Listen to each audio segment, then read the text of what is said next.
Sean todos bienvenidos a la casa del Señor. Todos los pequeños que no alcanzaron a ir a la escuela bíblica pueden ir ahora, sin correr. Creo que ha sido de gran bendición esta serie que hemos estado compartiendo, que se llama Una vida en abundancia, porque no es lo mismo desear que saber, y cuando sabemos podemos emplear el conocimiento para poder hacer lo que Dios en este caso quiere que hagamos. Quiero hacer una breve recapitulación de lo que hemos venido enseñando durante las semanas pasadas, solamente para poner el contexto de lo que hoy vamos a hablar. Y comenzamos con la primera situación en Josué capítulo 1, versículo 8, en donde el Señor le decía a Josué que si él obedecía y seguía y ponía en práctica todos los consejos que había en su palabra, él iba a hacer prosperar su camino y entonces todo le iba a salir bien. A través de la obediencia era el propósito de Dios bendecir a Josué y al pueblo de Dios. Entonces lo que aprendimos aquella ocasión fue que Dios quiere nuestra prosperidad, pero esa prosperidad no depende de Dios, sino depende de nuestra obediencia.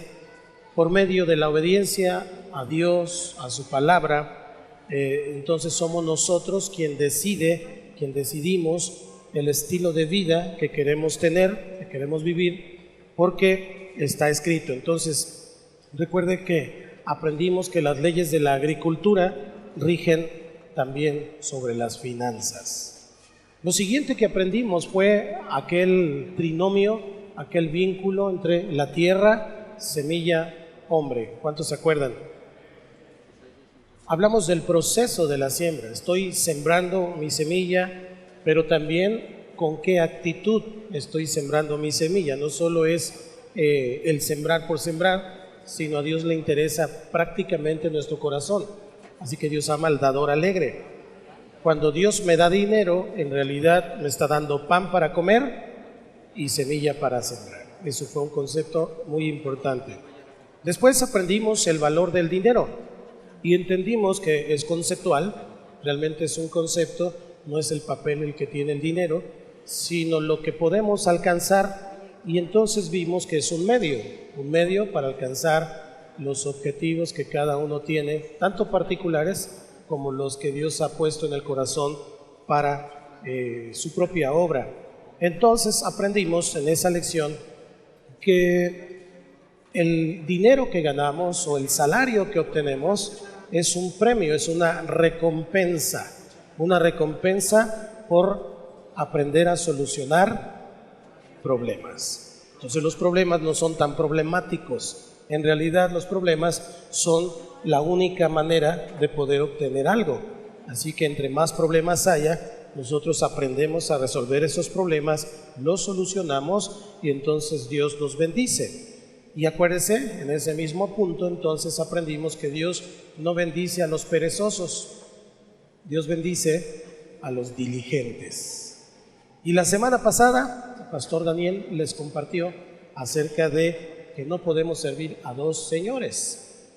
No podemos servir a Dios y a las riquezas, y aprendimos que ese Dios de las riquezas o de la avaricia se llama Mamón, y el principio es que no podemos amar a uno porque vamos a aborrecer al otro y viceversa. Lo importante entonces es enfocar. Quien amo y a quien sirvo es a Dios, porque Dios me da mi prosperidad, y mi prosperidad que proviene de Dios entonces puede generar en algún momento bienes y riquezas, y la riqueza por sí misma nunca generará la prosperidad de Dios. ¿Hasta ahí estamos? ¿Sí? Ok, si no nos regresamos y volvemos a comenzar todo. Esta serie es muy importante. Dios nos quiere llevar a un siguiente nivel en todos los sentidos, y pienso que usted y yo tenemos que poner mucha atención a lo que Dios enseña en su palabra, precisamente para quitar muchos conceptos, muchas situaciones, puedo atreverme a decir telarañas de repente en la cabeza que tenemos de pensamientos aprendidos o coincididos por nosotros mismos y que ahí se quedaron guardados y que operamos a través de eso. Acuérdense que usted y yo tenemos un disco duro, por llamarlo de alguna manera, y esa información que ahí se guarda es la que usted y yo hacemos. No podemos hacer otra cosa más que lo que está aquí guardado. A veces podemos tener buenas intenciones, pero si lo que está aquí guardado no tiene la misma información, terminaremos haciendo lo que aquí está guardado. Por eso el Señor dijo que debemos renovarnos en el espíritu de nuestra mente. No es solamente el asunto emocional de acercarme a Dios. ¿Cuántos sienten bonito de estar en la presencia de Dios? Amén. Se siente padrísimo, es maravilloso estar en la presencia de Dios, pero ese es el aspecto emocional.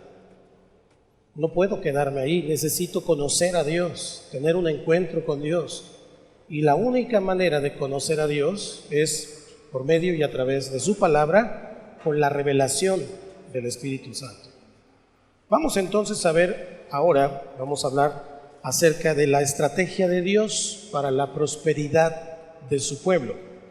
Y como aprendimos anteriormente, si estamos resolviendo suficientes problemas, lo natural es que el dinero venga a nosotros como una recompensa, como un premio de resolver esos problemas. Pero si estamos resolviendo problemas y no viene dinero, entonces algo o alguien no está correcto en sus caminos.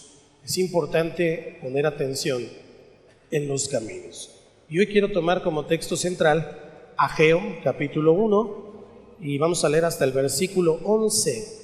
Hay mucho que compartir acerca de Ageo. Hoy voy a tomar solamente una sola parte, la parte del tema que estamos viendo, y las próximas semanas vamos a desarrollar un poquito más acerca de Ageo. ¿Lo tiene? Ageo 1. Ageo 1 del 1 al 11. Amén.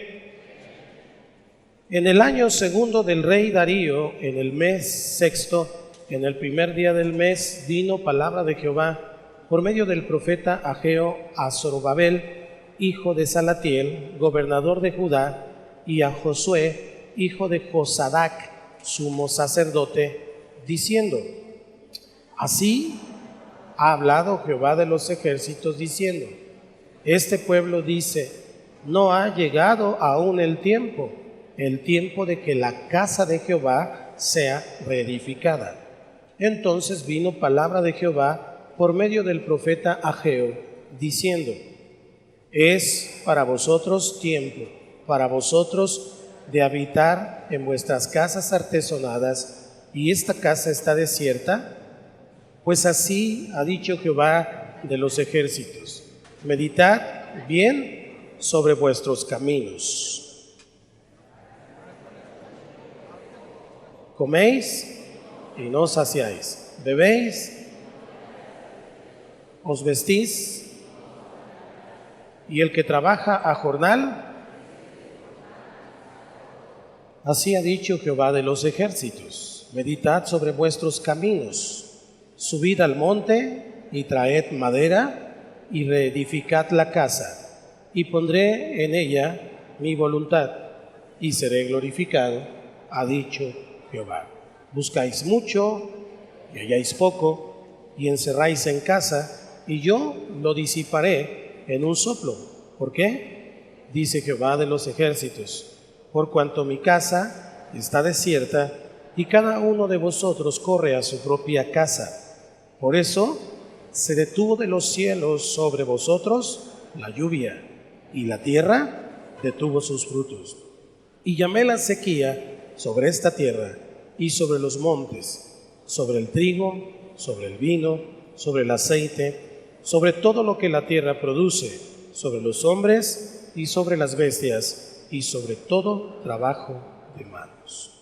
Estamos mirando una situación muy particular, y que casi siempre que vemos el mensaje bíblico tenemos que ver el contexto en el cual se está hablando, para que nosotros podamos hacer una aplicación a la vida real en nuestros tiempos, tenemos que mirar el contexto y mirar cuál es el tema, de qué se está hablando. Estamos mirando al pueblo de Israel regresando de la cautividad de Babilonia. Ya no eran esclavos. Ellos estuvieron cautivos en Babilonia por mucho tiempo. Después viene un periodo en donde el rey les da permiso de ir a reconstruir los muros del templo, hasta que finalmente hay una expedición del pueblo y entonces Dios los rescata de Babilonia y regresan a Jerusalén. Es el tiempo en el que se está ubicando esta situación. Pero obviamente cuando regresan de esa cautividad, entonces se encuentran todo en la ciudad destruido. Todo estaba en ruinas, no solamente sus casas y el templo y las paredes perimetrales de la ciudad que servían para salvaguardar a la ciudad de los enemigos, sino que todo estaba destruido, todo, absolutamente, porque habían pasado años y años y años que ellos estuvieron en Babilonia. Regresan entonces a Jerusalén y encuentran todo destruido. El verdadero problema de estas personas se encuentra en el versículo 9. Vamos a volver a leer el versículo 9. 1, 2, 3. Buscáis mucho y halláis poco y encerráis en casa, y yo lo disiparé en un soplo, porque dice Jehová de los ejércitos, por cuanto mi casa está desierta y cada uno de vosotros corre. El problema de aquella generación de israelitas, el verdadero problema, fíjese cómo funciona esto. Ellos ya no eran esclavos, ya no estaban cautivos bajo el yugo babilónico, ahora tenían la libertad de decidir qué hacer con sus vidas, de volver a adorar a su Dios, de volver a su ciudad y volver a establecer un estilo de vida que ellos mismos tenían antes de que fueran cautivos. Y entonces hay un problema, y el verdadero problema era que estaban enfocados única y exclusivamente interesados por su casa. Ellos trabajaban, dice aquí, que corrían y amontonaban en la casa, es decir, lo que alcanzaban a juntar lo guardaban en su casa, lo metían debajo del colchón, lo metían en un jarrito donde nadie lo viera, porque quién sabe si alguien se lo pudiera robar. Y dice ahí la escritura, el Señor dice, de un soplo puedo hacer que eso desaparezca. Y entonces la casa de Dios no les importaba. Estaban enfocados en sus casas, tratando de levantar su propia casa. Y dice ahí en un momento de la escritura que esas casas eran artesonadas, es decir, les importaba que estuvieran muy bonitas, muy bien pintadas y muy garigoleadas, muy bien hechas, porque pues ellos vivían ahí. Y es lógico pensarlo de manera humana. Alguien que nunca ha tenido y llega a tener, ese proverbio sí se lo sabe, loco se quiere volver. Estuvo en Babilonia, lo mantuvieron a pan y agua, o lo mantuvieron en una cautividad. Cuando sale de la cautividad, lo que dice, pues yo voy a echarle ganas para mí. Y eso pudiera parecer algo muy noble. Incluso muchos los animan a eso, échale ganas por ti, el poder está en ti, todo lo que eres está dentro de ti, etcétera. Yo le añadiría sí, pero no es por ti, es por el que está dentro de ti. ¿Cómo se llama? Jesús. Y pudiera parecer muy noble el asunto de, no, pues mi familia, mi casa, mi vida, lo que voy a comer, y entonces ocurre algo muy interesante allí. Cuando una persona se enfoca únicamente en sí mismo y en lo suyo, finalmente quita a Dios del centro de su vida y se pone Él en el centro. Sí, Dios es buena onda, sí, Dios está conmigo, sí, Dios me ayuda, Dios me protege, bendice Señor mi trabajo, mi negocio, mi pan, mi semilla, todo bendícelo, pero aquí, a un ladito. Lo que interesa, lo que importa es mi casa, mi comida, mi alimento, mis hijos, mi perro, mi vaca, mi caballo, yo. Ese era el problema. Ese era el problema al cual se estaban enfrentando. Y la casa de Dios no había sido reedificada. Es decir, había como un estado de indiferencia espiritual. Y entonces esa indiferencia, ¿alguien puede decirme qué es indiferencia?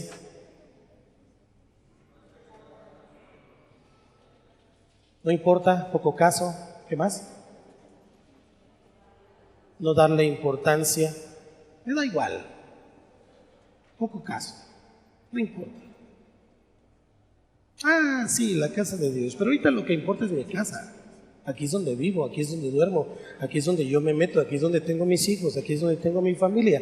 ¿Qué importa la casa de Dios? Antes vivía en Babilonia, sí, allá vivía, pero ahora ya tengo mi casa. Esta es mi casa. El punto es que esa indiferencia les hacía olvidarse que tanto la libertad que tenían como su casa se las había dado Dios. Se habían olvidado de esa forma. Entonces, ese estado de indiferencia espiritual provocó que Dios determinara cerrar los cielos y detener la bendición. Porque el que manda en el universo se llama Jesús. Y no importa, ojo, no importa cuánta semilla tuvieran en su mano, aunque la sembraran, si no hubiera lluvia, de nada sirve. Quiere decir que los alcanzó la maldición que se encontraba en Deuteronomio 28-23. Ya ellos la conocían porque había sido dado cientos de años antes a los patriarcas. Vamos a leer Deuteronomio 28-23, por favor. Dice la palabra, 1, 2, 3. Y los cielos que están sobre tu cabeza serán de bronce, y la tierra que está debajo de ti de hierro. Wow. Imagínese un cielo de bronce, o sea, metálico, donde está duro, no puede destilar nada, no puede atravesar nada. ¿Y una tierra de qué?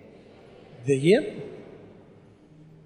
Esta maldición llega a quienes cierran sus oídos a la palabra de Dios, como dice Deuteronomio 28:15.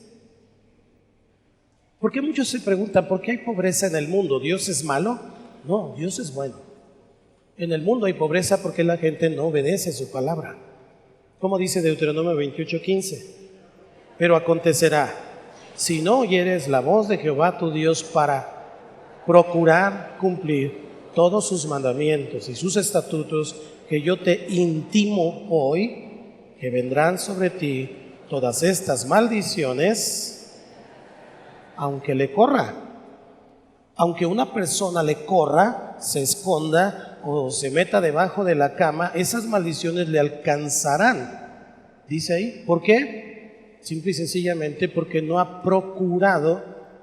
Fíjese, me encanta cómo Dios nos entiende, sabe que somos polvo y dice, procurar cumplir. Sabe que no somos perfectos. Dile que está a tu lado, solo Dios es perfecto. Sin embargo, cuando no procuro cumplir, cuando no lo hago intencionalmente, esta palabra procurar cumplir tiene esa misma connotación de intencionalidad, de que lo haga voluntariamente, procurar cumplir. Y entonces si no lo hago, obviamente escrito está que esas maldiciones alcanzarán. Podemos decir entonces que aquellas personas que están desobedeciendo a Dios no están honrando la palabra de Dios al no cumplir con el deseo divino, en este caso de este pueblo en particular, de edificar el templo de Dios. ¿Por qué Dios trajo esta situación en este tiempo de Ageo, después de la cautividad babilónica, a este pueblo que ya estaba libre, ya no estaba en la cautividad? Porque inmediatamente se nota, Dios, siempre he dicho, Dios pesa los corazones. Dios no escucha tanto nuestras palabras, sino más bien ve nuestros hechos. Él pesa los corazones. Y entonces una persona de ese pueblo de Babilonia le pudo haber dicho: Señor, yo te amo, gracias por mi libertad, estuve tantos años allá, era un esclavo y ahora ya soy libre para danzar, para alabarte, para bendecir tu nombre, hasta me has dado una casa, bendito sea tu nombre, Señor. Pero puro pico de perico, porque en realidad ni iba a la casa de Dios, ni le interesaba la casa de Dios, ni danzaba para Dios, ni alababa a Dios, ni tenía una actitud para Dios. Simple y sencillamente ¿era qué? ¿No escuché? No, yo dije pico de perico. ¿Qué era? Sí. Solamente bla, bla, bla. Y entonces, usted y yo no tenemos absolutamente un solo argumento que pueda convencer a Dios de que somos espirituales y de que lo honramos y de que lo buscamos. Uno solo. Porque aun cuando usted y yo le decimos a Dios, te amo, lo que Dios primero pesa es tu corazón, para saber si ese te amo es con amor o solamente es puro. ¿Es puro qué? Así es. Entonces piense, esta situación que les viene al pueblo de Dios, pero en este periodo de su historia, que le diré que la historia del pueblo de Israel es la misma, se repite y se repite y se repite y se repite. ¿Estamos en el 2000 qué? Y se repite. Ya no eran cautivos, salieron de Babilonia, estaba todo destruido, tenían mucho que hacer, pero ellos se enfocaron en lo suyo y dejaron a Dios para después. No se olvidaron de Dios. ¿Okay? No se olvidaron de Dios, pero dijeron, luego, otro día, ahorita no es el tiempo, ahorita tengo que enfocarme en lo mío, en esto. Y tal vez hasta dijeron, este es el propósito de Dios para mi vida, tengo que seguir el propósito de Dios para mi vida. Sí, pero olvidándose o haciendo a un lado a Dios. Entonces, esto estaba impidiendo su prosperidad. La tierra no estaba produciendo, ni el cielo estaba dando su lluvia. Vea el versículo 10 una vez más, por favor. 1, 2, 3. Por eso,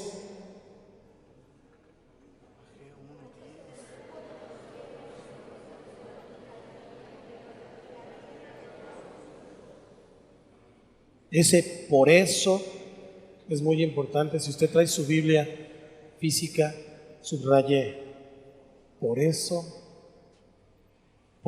se detuvo de los cielos sobre vosotros la lluvia y la tierra detuvo sus frutos. Por eso. Vamos a tomar de aquí dos conceptos. Aquí podría seguirme con otra cosa, con otro asunto, acerca de cómo reedificar ese templo. Pero voy a seguirme con este tema. Y vamos a tomar dos conceptos. El cielo dando lluvia y la tierra produciendo. Díganlo conmigo. El cielo dando lluvia y la tierra produciendo. Son dos aspectos muy importantes en nuestro estudio de finanzas bíblicas. Muy importantes. Y esto me lleva a mi siguiente punto. Y mi siguiente punto es este. La estrategia de Dios para traer prosperidad a su pueblo son diezmos y ofrendas. Ya lo dije. La prosperidad, la estrategia de Dios para traer prosperidad a su pueblo son diezmos y ofrendas. Pregunta, ¿por qué debemos diezmar? Me he encontrado con muchos tipos de respuesta en esta parte, en esta pregunta, algunas religiosas, otras muy chistosas. Pero, por ejemplo, en lo religioso, alguna persona puede decir, si no diezmo, entonces no soy digno de estar delante de Dios. En lo religioso puede decir, si no diezmo, Dios va a hacer que me caiga un rayo. No sé, eso es algo muy religioso. Y en lo cómico es, pues, no sé por qué diezmar, pero me he dado cuenta que si no diezmo, el pastor empieza a hablar de diezmos. El pastor empieza a hablar muy duro, cosas así. Pero ninguna de las dos situaciones es realmente la verdad. No sé cuál sea su concepto personal, pero yo he escuchado muchas respuestas equivocadas con respecto de diezmos y ofrendas. Pero antes de darle una respuesta bíblica a esta pregunta, para poderle dar la respuesta, tengo que poner un fundamento que es necesario para que nuestra respuesta a esta pregunta sea bíblica, precisamente. Entonces, ¿qué es en realidad el diezmo? Sería mi siguiente pregunta. En hermenéutica, que es la interpretación de lo que dice la palabra de Dios, existe un principio general para poder interpretar y para poder hacer aplicaciones contextuales de la Biblia. Y ese principio es la ley de la primera mención. Ya se lo había mencionado, por cierto. La ley de la primera mención, es decir, cuando se menciona por primera vez un asunto, una doctrina, un tema. ¿Cuándo se menciona por primera vez el asunto del diezmo? Vaya conmigo a Génesis capítulo 14, versículo 18 al 20.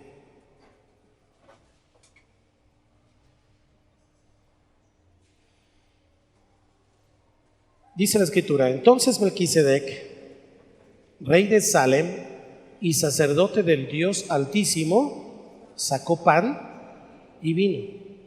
¿Qué sacó? Perdón. Versículo 19.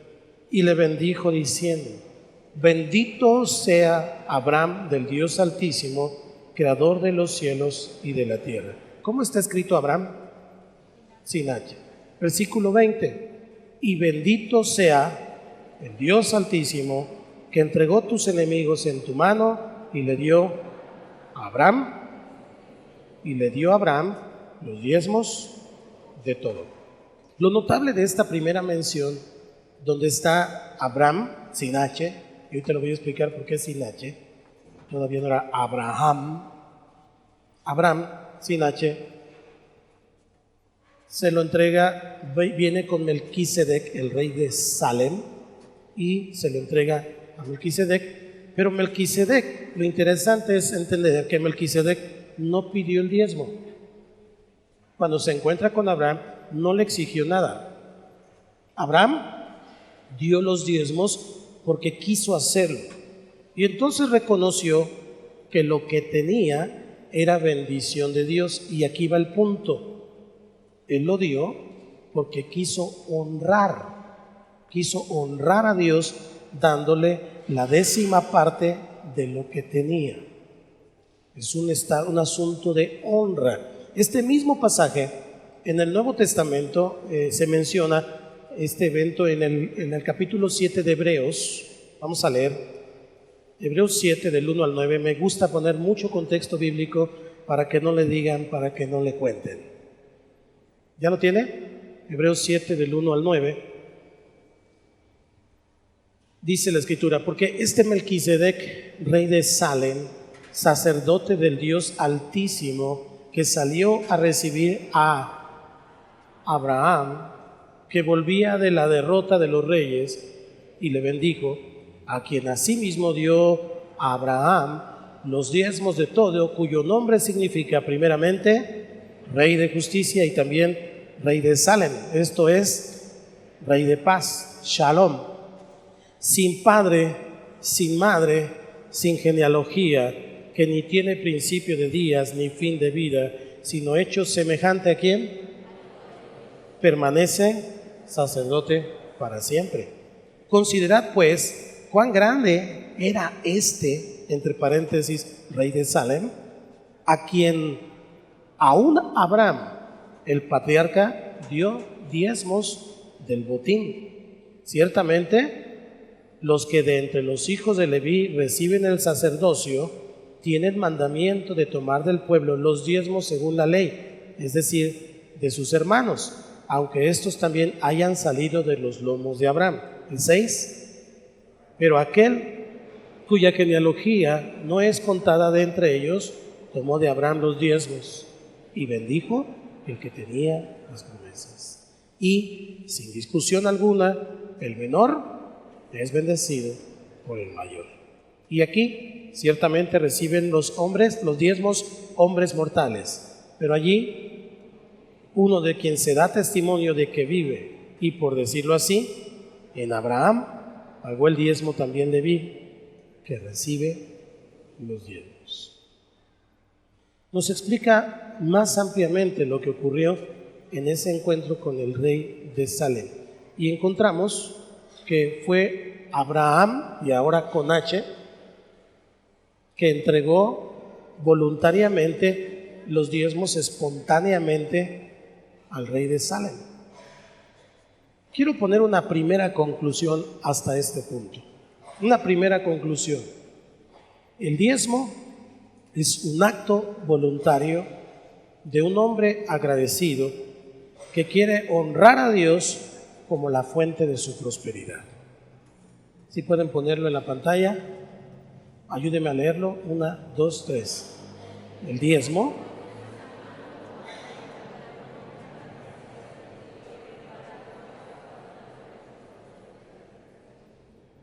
si se fija, Abraham al principio, antes de los diezmos, por cierto, aquí todavía no aparecía Moisés, porque algunos argumentan que los diezmos son de la ley. Moisés apareció mucho después. Estamos hablando de Abraham, el patriarca, antes de la ley.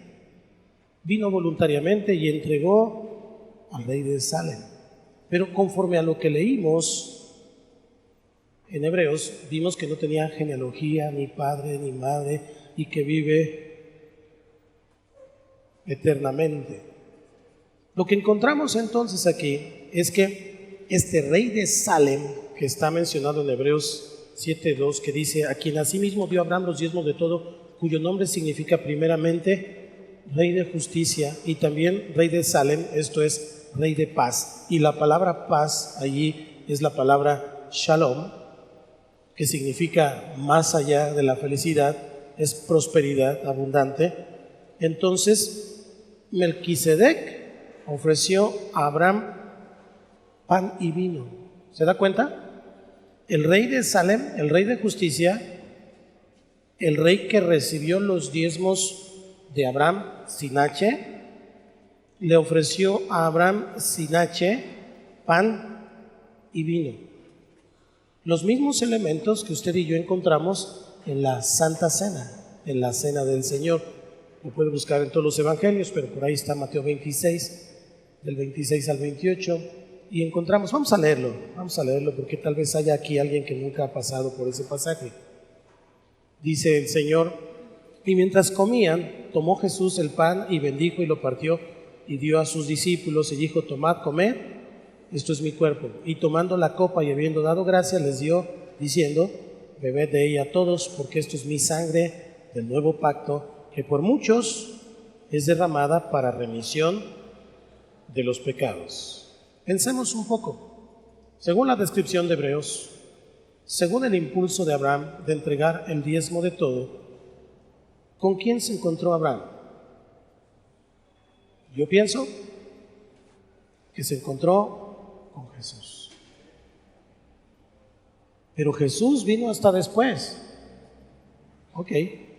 Hay algo que se llama bíblicamente las apariciones angelicales y las mismas apariciones de Jesús. ¿Han leído que dice: y el ángel de Jehová se apareció? Y el ángel de Jehová, bueno, pues se refiere a una aparición de Cristo antes de encarnar, antes de ser encarnado, porque Cristo, nuestro Señor, es eterno. Él vive eternamente y para siempre.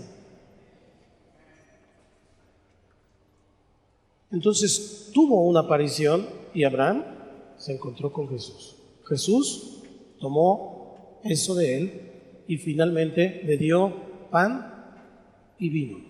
Pan y vino, haciendo un acto profético de un pacto que habría de venir a todo el pueblo de Abraham, los hijos de la fe. ¿Están aquí? Que a través de su cuerpo y de su sangre podría haber no solo salvación, sino Él ha venido para darnos vida y vida en abundancia. Esto es muy profundo. Esto es muy profundo, por eso yo le pido que siga con sus antenas espirituales muy bien abiertas.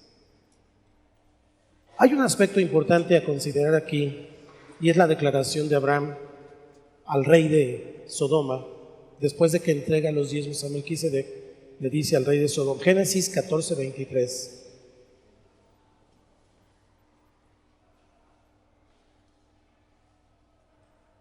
El rey de Sodoma le dice, pues llévate, nada más déjame la gente, nada más déjame los animales. Y él dice que desde un hilo hasta una correa de calzado nada tomaré de lo que es tuyo, para que no digas, yo enriquecí a Abraham. Quiere decir que él estaba reconociendo que la fuente de su prosperidad era Dios. La fuente de su prosperidad era Dios. Y entonces aquí quiero llegar a una segunda conclusión. Esa conclusión es, el diezmo es un reconocimiento a la fuente de prosperidad. Primero, es un acto voluntario que honra. El segundo, es un reconocimiento a la fuente de prosperidad. ¿Quién es la fuente de tu prosperidad? Dios. Dios es nuestra fuente de prosperidad, según todo lo que hemos venido aprendiendo. Hay una segunda mención del diezmo en la Biblia. Génesis capítulo 28, versículo 22. Jacob. Génesis 28, 22. ¿Lo tiene? Dice la Escritura 1, 2, 3. Y esta piedra que he puesto por señal será casa de Dios. Y de todo lo que me dieres, el diezmo apartaré para ti. ¿Quién es Jacob? Jacob es el nieto de Abraham. Dios bendice la tercera, la cuarta, la quinta, la sexta y hasta 1000 generaciones. Siempre y cuando las generaciones sirvan a Dios y sigan a Dios. Y entonces Jacob viene y tiene este encuentro con el ángel de Jehová, porque si leemos un poquito el contexto, vuelve a haber otro encuentro con el Cristo no encarnado, el ángel de Jehová, y tiene una lucha. Y Dios sigue luchando con Jacob, y Jacob en un momento le dice, no te voy a dejar, no te voy a soltar hasta que me bendigas. Y entonces viene un toque de la espada de este ángel, toca el muslo de Jacob, y desde entonces Jacob caminaba así. Porque los que son bendecidos por Dios caminan diferente. Sí, se les nota hasta en el andar. Se les nota la fe, la confianza. Se les nota en su mirada. ¿Quién vive? Y Jacob entonces no está, el nieto de Abraham, menciona el diezmo como un acto de reconocimiento y como un acto de devoción a Dios, y establece un pacto con Él. Ahí hay un pacto, y este es el pacto que le podemos llamar el pacto de prosperidad. Él establece un pacto ahí, dice, esta piedra que he puesto por señal será casa de Dios. Cristo en el Nuevo Testamento y en el Antiguo Testamento es mencionado como la roca, nuestra roca que es Cristo. Usted y yo estamos parados sobre la roca que es Cristo, entonces nada ni nadie nos puede mover. En realidad, usted y yo somos el templo del Dios viviente, el Espíritu Santo viene a nosotros y nos posee. Dile al que está a tu lado, estás bien poseído por el Espíritu Santo. Entonces usted y yo somos el templo. Vamos acá, vaya conectando, por favor. Vaya conectando todo esto. Y entonces dice, de todo lo que me dieres, el diezmo apartaré para ti. Y entonces establece un pacto con el Señor. Jacob en realidad no está entregando nada, está haciendo una promesa, porque en ese momento el pobre Jacob no tenía nada. Dijo, de todo lo que me dieres, es un acto de fe. Jacob sabía que Dios lo podía bendecir. Y si usted y yo nos damos cuenta y estudiamos las genealogías, nos damos cuenta que tanto Abraham, Isaac y Jacob fueron hombres riquísimos. El misterio de la H. Al principio Abraham era Abraham porque era el nombre que le había sido concedido. Y el nombre de Abraham significaba algo así como el gerente general. Pero cuando le ponen la H, Abraham significa algo así como el dueño de toda la empresa. La H proviene de Dios. El nombre de Dios en el Antiguo Testamento era un tetragramatón, Y-H-W-H, un nombre impronunciable, no solo porque no tenía consonantes, sino porque además era un nombre santo, tan santo que el pueblo de Dios no era digno de mencionarlo con su boca cochina. Y entonces se abstenían de mencionar al Señor. Cuando Abraham recibe un encuentro con el Señor y comienza a caminar, viene el pacto de Dios con Abraham. Le dijo que le iba a dar a un hijo y le cambia el nombre y le dice, ahora vas a ser Abraham. Y ese nombre significa que iba a ser padre de multitudes, cuando era un hombre que ni siquiera podía tener un hijo porque la esposa, la tierra donde iba a poner su semilla, era estéril.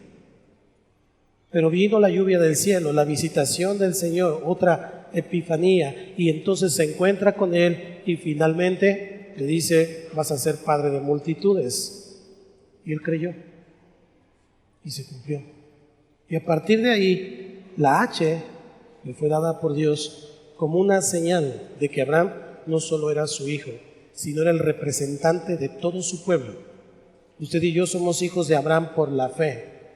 No somos judíos, pero creemos en Dios, creemos en el Dios que bendice, que multiplica, que sana, que liberta. ¿Cuántos dicen amén? Somos hijos de Abraham. Y entonces se convirtió en Abraham. Usted antes de venir a Cristo era el tuercas, el pelos, el ojos de sapo, no sé.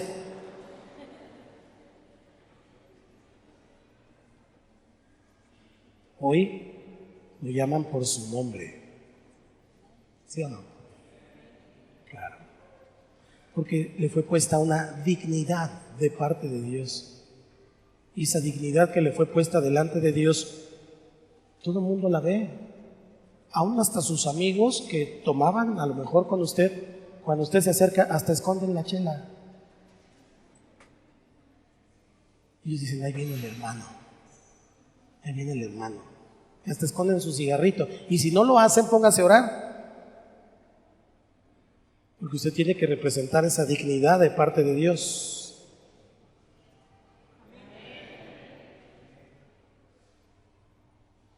Cuando nos acercamos al Señor, Él pone de su dignidad en nosotros.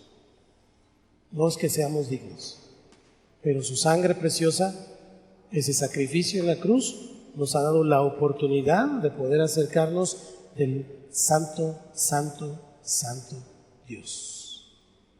Y entonces poder acceder a todas las bendiciones de Abraham, de Isaac y de Jacob.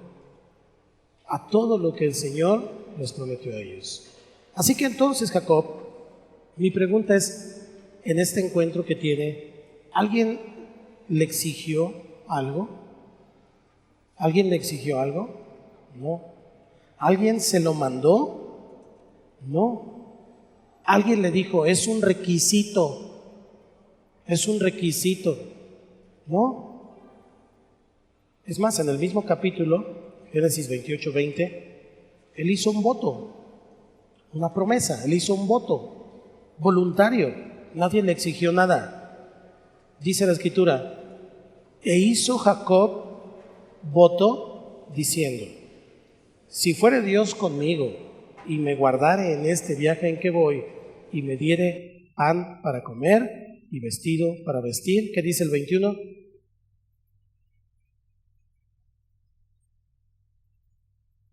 ¿Qué más?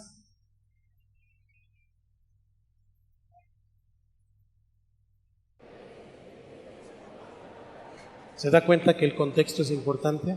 Él hizo un voto. Él lo prometió, él dijo: si el Señor va conmigo, me cuida, me guarda, me sustenta, está conmigo, me limpia de mis enemigos, me da de comer, me da de calzar, me da de vestir, entonces yo, de todo lo que me dé, el diezmo le daré. Mi pregunta esta mañana es: ¿Dios hace todo eso con nosotros? Usted respóndalo para sí mismo. Mi tercera conclusión en este punto es: el diezmo es un voto o un pacto de prosperidad. El diezmo es un voto o un pacto de prosperidad. Lo que realmente es el diezmo, entonces, es un pacto de prosperidad que hacemos voluntariamente para declararlo a Él como la fuente de nuestra bendición. Mi pregunta fue: ¿qué es realmente el diezmo? Esa es la respuesta. Ponla en la pantalla, por favor.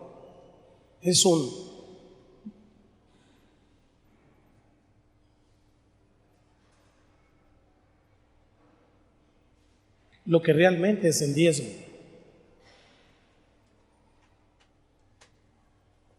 Lo voy a repetir: es un pacto de prosperidad que hacemos voluntariamente con Dios para declararlo a Él como la fuente de nuestra bendición. ¿Ya lo tiene? Vamos a leerlo juntos. 1, 2, 3.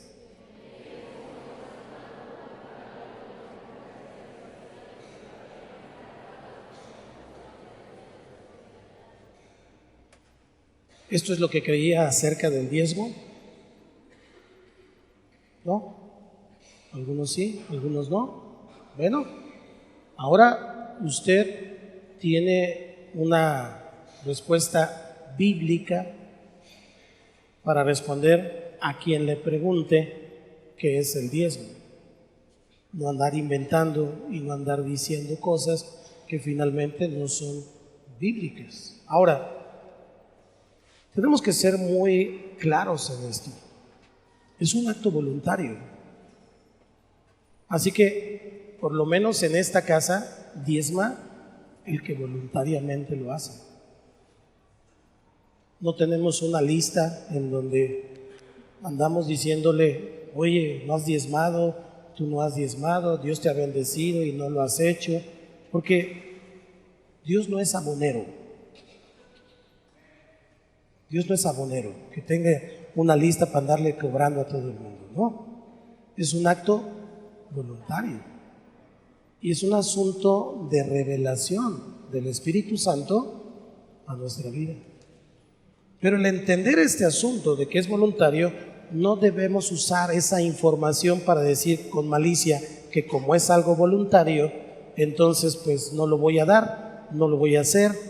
Más bien, el conocer esto nos debe llevar a reconocer que no apartar los diezmos para el Señor sería no honrar, no reconocer y no agradecer a quien me lo está dando todo, porque Él es la fuente de mi provisión, porque Él es el que finalmente me provee de todo, lo que consecuentemente me llevaría a un acto de rebeldía.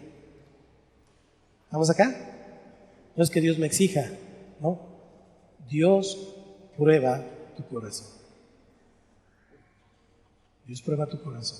Porque en un contexto real, Dios no necesita nuestro dinero.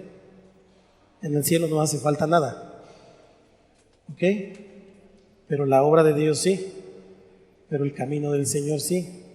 Ese es el punto que usted y yo tenemos que entender. Ahora, una vez que hemos comprendido con base bíblica lo que realmente es el diezmo, estamos ya en la posibilidad de poder responder la pregunta que dejamos pendiente al principio. ¿Por qué debemos diezmar nuestros ingresos? ¿Por qué debemos dar el diezmo? Podríamos decir hasta aquí que diezmo porque es la expresión voluntaria de mi corazón que está agradecido, que reconoce a Dios como la fuente de su prosperidad. Hasta aquí podríamos dejarlo allí. Pero podemos ir un poquito más profundo. ¿Tienen 5 minutos? ¿Cuántos tienen 5 minutos? Ok, se me juntó como media hora más. Gracias. De a 5 en 5. Pero vamos a ir un poquito más profundo. Es más que una expresión voluntaria. El diezmo en realidad forma parte de una estrategia divina para prosperar a sus hijos. Dios es estratégico. ¿Cuántos saben eso? Es muy estratégico. Él no le da todo a sus hijos nada más así porque sí, porque Él sabe que se van a volver locos, que van a tirarlo, a dilapidarlo, que finalmente con eso mismo se pueden destruir. Entonces es el momento de ir a Malaquías capítulo 3, versículo 8.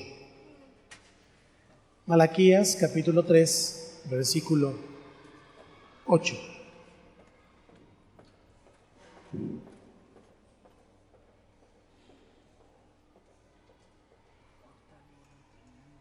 ¿Listo? 1, 2, 3. ¿Robará el hombre a Dios? Pues vosotros me habéis robado. Y dijisteis, ¿en qué te hemos robado? En vuestros diezmos y ofrendas. Me gusta hacerme preguntas y me gusta compartirlas con usted. Si el diezmo es una expresión voluntaria, vamos hasta ahí, ¿por qué Dios les reclama a través de Malaquías y aún más les llama ladrones por no diezmar a los que estaban ahí con Malaquías? ¿Okay? ¿Por qué? Si se supone que es un acto voluntario. Ok, esta pregunta la vamos a guardar para más adelante cuando respondamos la siguiente. ¿A quién se le entregan los diezmos? Ahí vamos a responder esta pregunta, pero vamos a ir descubriendo todavía el porqué de diezmar. El versículo 10 declara algo. Ahí en Malaquías, ¿cómo dice? Traed todos los diezmos al alfolí y haya alimento en mi casa, y probadme ahora en esto, dice Jehová de los ejércitos, si no os abriré las ventanas de los cielos y derramaré sobre vosotros bendición hasta que suba. Este versículo está declarando que traer los diezmos se deben traer a un recipiente mencionado, que es ¿cómo dice? El alfolí. El alfolí para que haya alimento en su casa. ¿Por qué el diezmo provee alimento en la casa de Dios? ¿Por qué el diezmo provee alimento en la casa de Dios? Lo vamos a responder más adelante también. Todas estas preguntas que le estoy haciendo es para que usted se interese en esto, porque son preguntas que nos hacemos constantemente. Y usted y yo tenemos que tenerlo muy claro. Pero es muy importante sacar ahora esta poderosa declaración de Dios. Dice, probadme ahora en esto. Dígalo conmigo. Probadme ahora en esto. La única parte de la Biblia donde Dios nos permite probarlo es aquí, en el área financiera. Qué curioso. La Biblia dice que Dios no puede ser probado. No tentarás al Señor tu Dios. Es un mandamiento. Pero aquí es Dios mismo el que dice, a ver,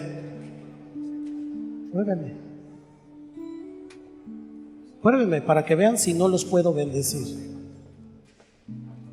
Y si usted y yo analizamos un poquito y pensamos en el corazón de Padre, el corazón de Dios como un Padre, Él está tratando de enseñar a sus hijos a no ser independientes y pensar que es por ellos, por sus virtudes, por sus habilidades que han logrado lo que han logrado. Es una forma de circuncidar el corazón de las personas y apartarlo del amor al dinero, que es la raíz de todos los males. Hay mucha gente que le importa más el dinero que cualquier otra cosa. Es más, hasta quiere vender un riñón. ¿Para qué? Para ganar dinero. Sí, no estoy hablando de algo loco. Eso está pasando. Más importante que su vida, más importante que su salud, más importante que su relación con Dios. Pero me he dado cuenta en los pocos años que tengo, los 25 que llevo viviendo, que sean ricos o sean pobres, no se llevan nada. Es más, a veces lo que dejan nomás es para que se estén peleando los que se quedaron, porque luego ni ordenados son para hacer un testamento. Nomás dejan ahí todo al aventón, acumularon y finalmente nomás están peleando, puros problemas, puros pleitos, de algo que ni siquiera ganaron además. Es muy importante para Dios que nosotros, sus hijos, entendamos acerca de finanzas, porque Dios mismo está interesado en que usted y yo aprendamos a reconocerlo como nuestra fuente de prosperidad. Él es nuestra fuente de prosperidad. No importa qué tipo de problemas resuelvas, ahora entendemos el idioma, ¿ok? No importa qué trabajo desempeñes, qué oficio desempeñes, qué profesión tengas, no importa eso, porque cada uno Dios le fue dado según su gracia. La multiforme gracia de Dios nos dio habilidades y nos dio diferentes dones para trabajar y hacer lo que hacemos. Pero eso no es lo importante. Lo importante es que el que nos da todo se llama Jesús. Lo importante es que Él te dio la habilidad, que Él fue el que nos ha dado todo lo que hoy tenemos. Por eso el Señor dice, pruébenme. Y hasta como que veo que el Señor le hace así, se remanga las mangas del saco y dice, dale, nada más quiero ver si tú me vas a ganar. Porque también he notado que entre más siembras, más cosechas. Las declaraciones de Dios son muy importantes y tenemos que entenderlas. Dios promete dos cosas a quienes diezman sus ingresos, que podríamos llamar las bendiciones del diezmador. Primero dice, abriré las ventanas de los cielos y derramaré bendición. Oye, da una medida. En el Antiguo Testamento da una medida equiparable al Nuevo Testamento cuando dice su copa esté derramándose casi. Aquí el Señor dice, y daré bendición hasta que sobreabunde. Ahora, está hablando de la lluvia, y esta declaración nos recuerda lo que dice Deuteronomio 28:12. Vaya conmigo ahí. 28:12. Te abrirá Jehová su buen tesoro, el cielo, para enviar la lluvia a tu tierra en su tiempo, y para bendecir toda obra de tus manos, y prestarás a muchas naciones, y tú, aleluya.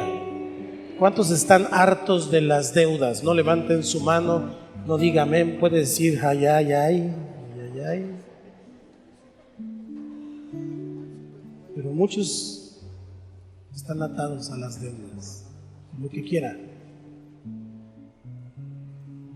Y la única manera de salir de las deudas tiene que ver con diezmar. Porque no sé si lo ha notado. Cuando debe, pide prestado para pagar lo que debe. Y cuando paga lo que debe, toma chocolate, es decir, vuelve a pedir prestado para pagar lo que pidió prestado. Y así sucesivamente hasta llegar al día de hoy, en que no duerme, no descansa, ya no sabe qué hacer. Es un yugo. está atado, está amarrado. ¿De qué sirve que haya salido de Babilonia? Si saliendo de Babilonia se volvió a poner el yugo solito. Dice la Escritura, prestarás a muchas naciones. Ahora piensen, implícitamente, alguien que tiene la capacidad para prestar es porque tiene la solvencia económica no solo para comer y para todo lo necesario, sino hasta para prestar. Dile al que está a tu lado, yo te voy a regalar, no te voy a prestar.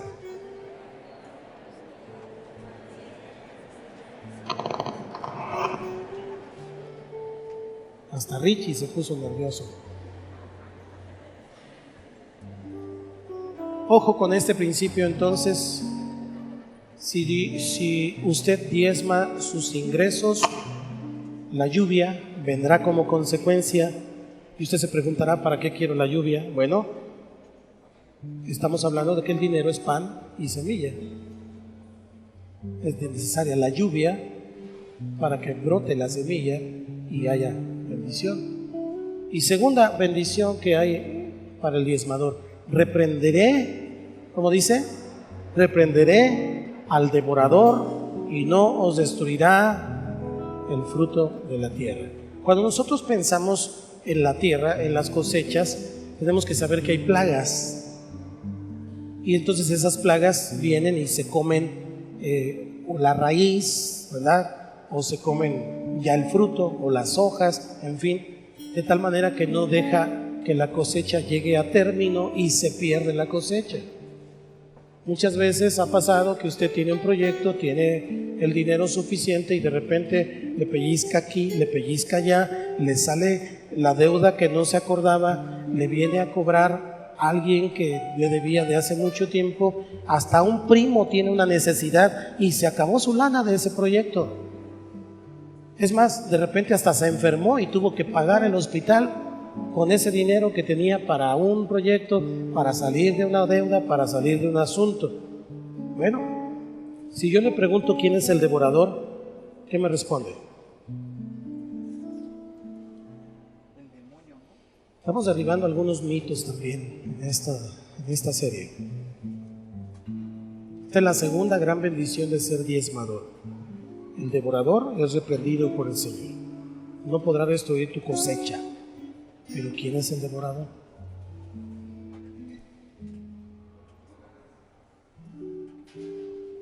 ¿Quién es el devorador? Dice este que come un montón, ¿no? Dragón. ¿Quién es el devorador? Ok. La mayoría decimos Satanás, el diablo. Y el diablo dice, yo todo. Si el que no diezma eres tú.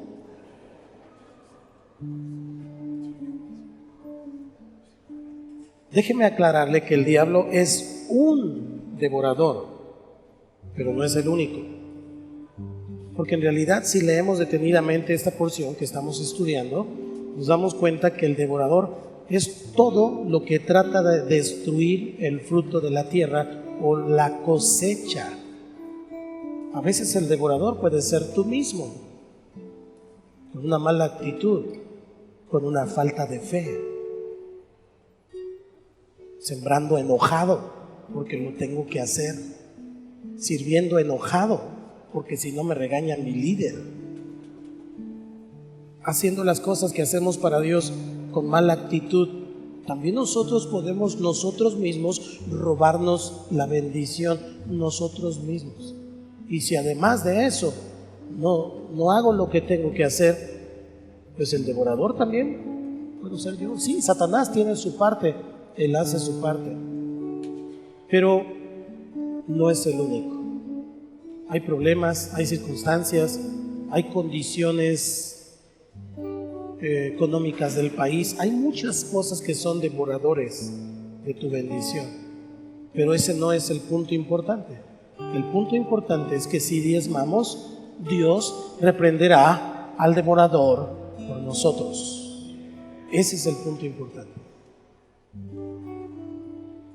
Lo que estamos concluyendo ahora es que usted y yo debemos diezmar, porque esto traerá dos grandes beneficios en nuestra vida: lluvia asegurada y cosecha protegida.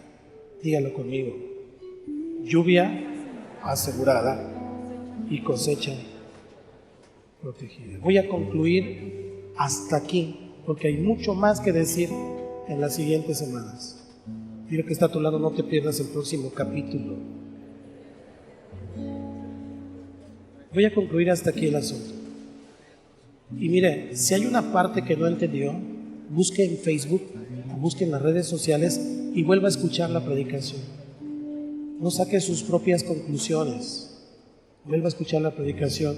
Vea los versículos bíblicos que acabamos de dar y usted búsquelos en la Biblia. Es más, léalo en otras versiones, porque en otras versiones todavía dice más claro. Hágalo, pero no se quede solamente con esto. Estamos hablando del futuro de tu vida y de tus generaciones. No es un tema cualquiera.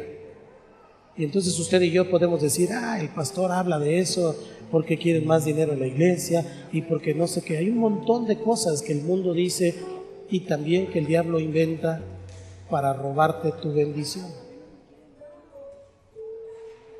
Pero sí le digo, aquí diezma el que tiene la voluntad de hacer. Si lo hace, usted está aprendiendo lo que viene y lo que hay.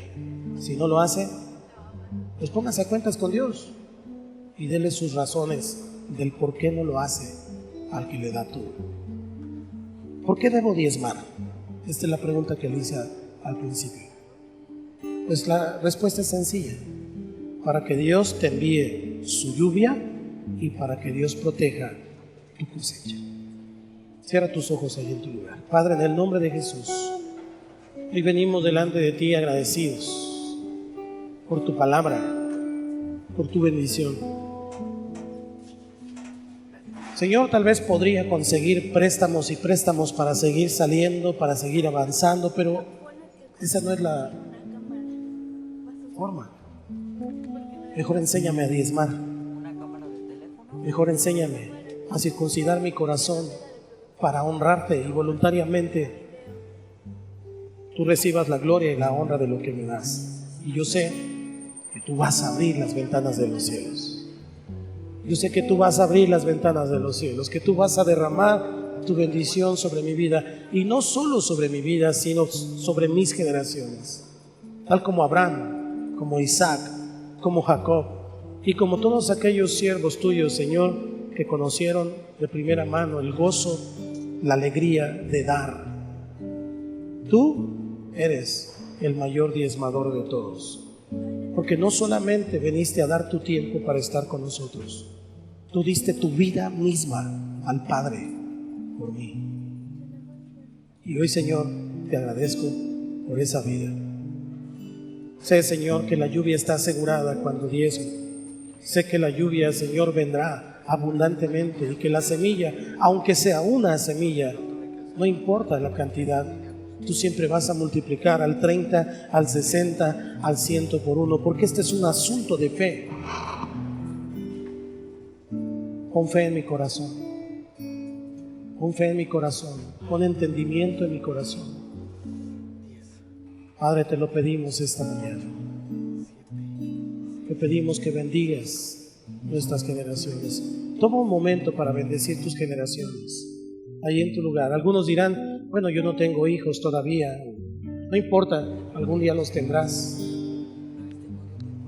Algún día los tendrás. Pero tú desde ahora puedes tomar la autoridad y bendecir a tus hijos, a tus nietos, bisnietos y a todos los que vengan después de ti. Bendícelos, bendícelos. Habla con Dios y bendícelos.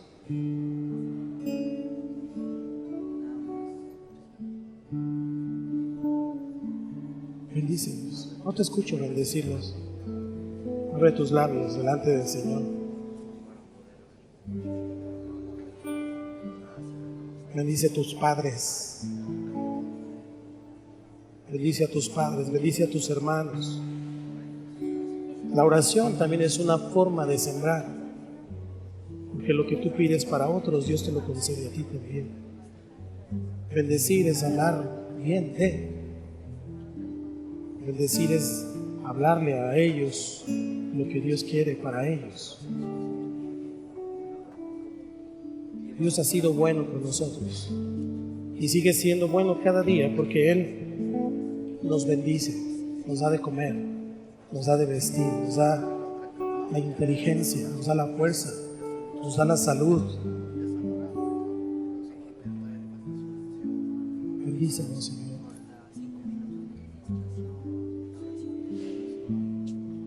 Y perdóname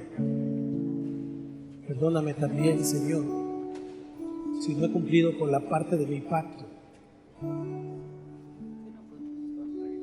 porque tú prometiste proveerme, cuidarme y reprender al devorador, pero yo no he cumplido con mi pacto. Perdóname y ayúdame a hacerlo. No quiero ser malagradecido contigo, Señor. Quiero ser un hijo obediente, pero no solo que lo hace por obediencia, sino que sienta el gozo de hacerlo porque es una forma de honrar, de reconocer quién me ha dado todo.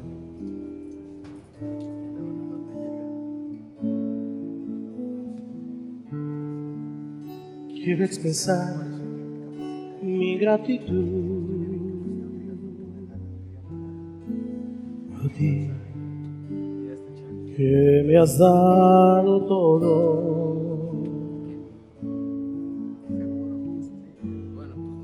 Una oración no bastaría, ni el tiempo de toda una vida.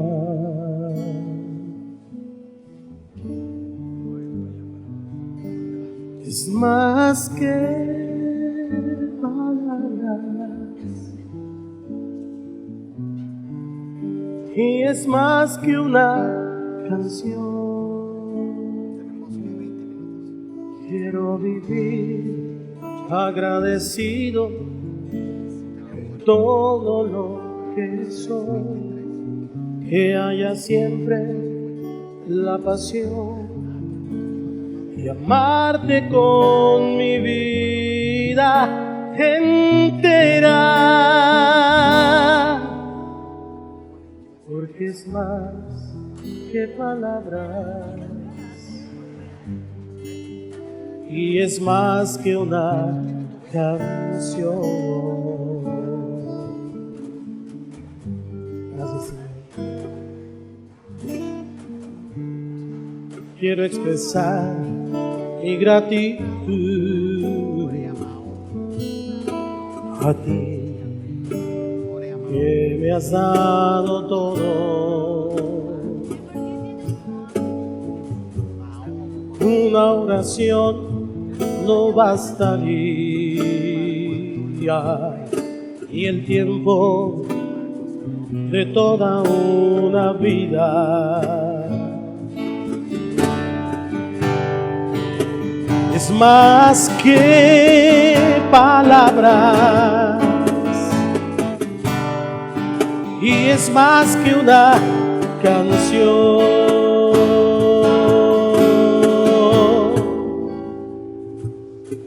Quiero vivir,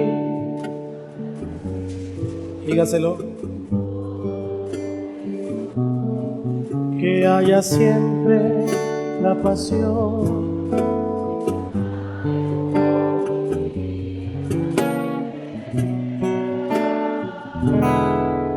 porque es más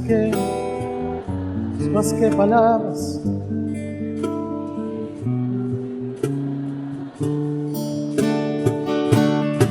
Quiero vivir agradecido todo lo que soy, que haya siempre la pasión de amarte con mi vida entera,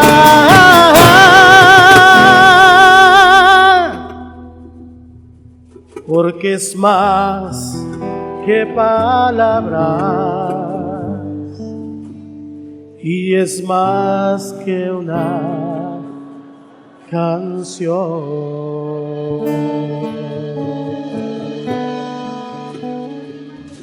Levante sus manos un momento.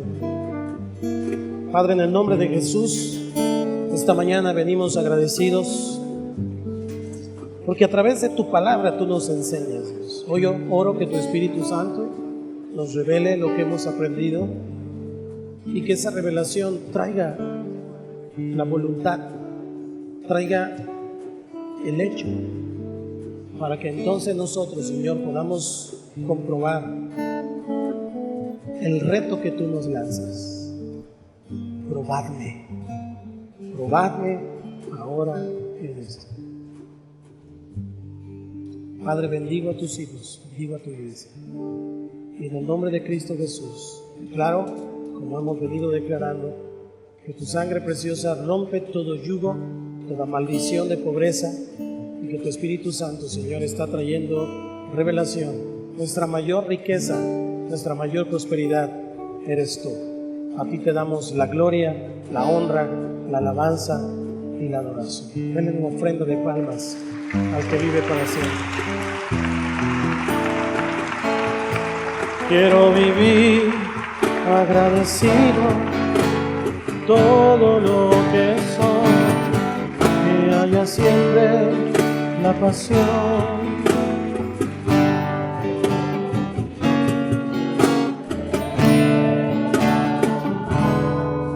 Porque es más que palabras. Quiero vivir agradecido, que haya siempre la pasión de amarte con mi vida entera.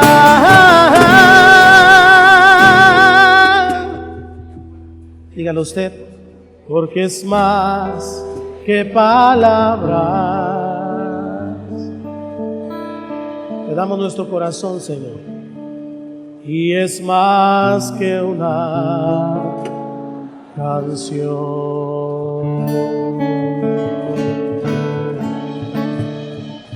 Amén. Amén. Amén. Gracias, Señor. Recibe la gloria y la honra por siempre.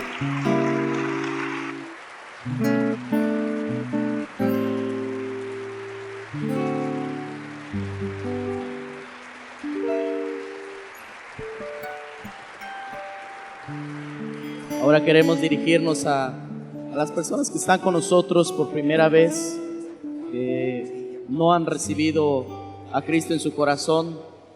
Hoy es el día de salvación. Si tú no tienes a Cristo en tu corazón, no te invitamos a que te cambies de religión, sino a que tengas una relación con Dios. Yo quiero guiarte a hacer esta oración de fe. Ahí en tu lugar, inclina tu rostro en señal de reverencia en la presencia de Dios y repite esta oración con todo tu corazón, cada frase, cada palabra. Di conmigo: Señor Jesús, hoy reconozco que soy pecador.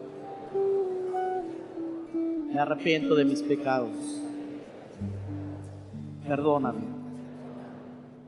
Y el día de hoy te entrego mi vida y te recibo como mi Señor y como mi Salvador. Con tu Espíritu Santo en mí. Te lo pido, Padre, en el nombre de Jesús.